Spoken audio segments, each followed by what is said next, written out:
सिद्धि की शादी के बाद वो ससुराल चली जाती है। पीछे रह जाती है भाभी रानी। सिद्धि के ससुराल जाते ही भाभी कहती है, अरे वाह जी वाह, सारे कपड़े मेरे। हाय रे पैंट, अरे वाह वाह, मजा आ जाएगा। अरे ये सिद्धि की अलमारी के सामने खड़े होकर क्या बड़बड़ा रही है? जाकर देख मेहमानों को विदाई की मिठाई मिली कि नहीं। अब हाँ माँ जी, क्यों नहीं, लेकिन पहले कपड़े तो बदल लूं। अब रानी आ जाती है सिद्धि के उन कपड़ों में जो वो ससुराल जाने से पहले घर छोड़ जाती है। अरे रानी, कुछ दिन रुक जाती। अरे ये तो सिद्धि बिटिया को मैंने ही दिया था, बड़ा ही फबता था उस पर, तुझ पर तो कुछ खास नहीं लग रहा। अब वो ना मेरे सारे कपड़े गीले थे तो सोचा पहन लूं। वैसे भी सिद्धि को कौन सा दिन पुराने आउटडेटेड कपड़ों को पहनना है। वैसे भी ये सूट तो मैंने तभी पहना था, वैसे खास है भी नहीं ये। हाँ ठीक है, लेकिन ना मेरी सिद्धि पर तो जमता था। सारे मेहमान चले जाते हैं और सिद्धि ससुराल से मायके पहली बार आती है। अपना घर, अपना कमरा, अपनी अलमारी। ये बोलकर जैसे ही सिद्धि अलमारी खोलती है तो सामने उसके कपड़ों की जगह कुछ और ही रखा होता है। माँ, ओ माँ, जरा कमरे में तो आना। सास और रानी वहां पहुंच जाते हैं। रानी ने पहनी होती है सिद्धि की जींस और टी शर्ट। अरे भाभी, ये क्या? ये तो मेरी बड़ी ही महंगी टी शर्ट है, इसे आपने घर में क्यों पहनी है? अरे बहुत मिलती है दीदी ये चौक की मार्केट में, 150 में। ओ भाभी प्लीज, ये एरोपोस्टल है, 2000 की एक टी शर्ट। ओहो, 2000 में तो दीदी 4 साड़ी आ जाए। अब क्या बोलूं? भाभी, ये मेरी अलमारी में छोटू के कपड़े, तो मेरे कपड़े कहाँ हैं? मेरी अलमारी में? अब दीदी आपको कौन से पुराने कपड़े पहनने थे? माना भाभी, लेकिन मैं जब घर आती तो यही सब पहनती ना।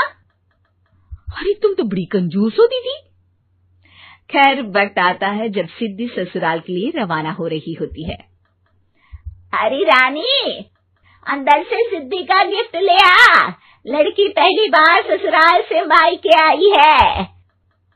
रानी अंदर जाती है और एक सिंपल सी साड़ी लेकर बाहर आ जाती है। ये लीजिए माँ जी। सास बेटी को गिफ्ट देकर ससुराल भेजती है।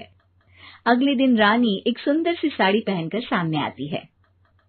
अरे रानी, ये तो वो साड़ी है जो मैंने सिद्धि को देने के लिए दी थी जब वो ससुराल ले जाती, लेकिन ये तूने कैसे पहन ली?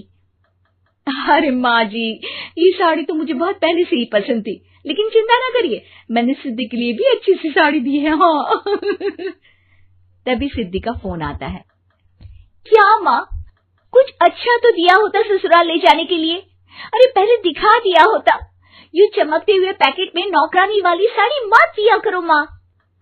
अरे बेटे, वो तेरी भाभी ने ना गलती से उससे पैकेट बदल गया। हाँ, मैं कल ही तेरे भाई के हाथ से तेरा वाला पैकेट भेज दूंगी।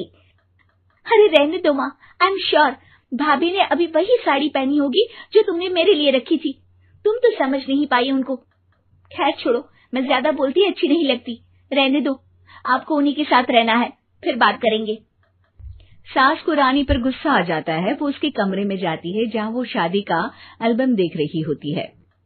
रानी, मार्केट जाकर एक ऐसी ही साड़ी लेकर आ, कल प्रतीक जाकर सिद्धि के घर दे आएगा।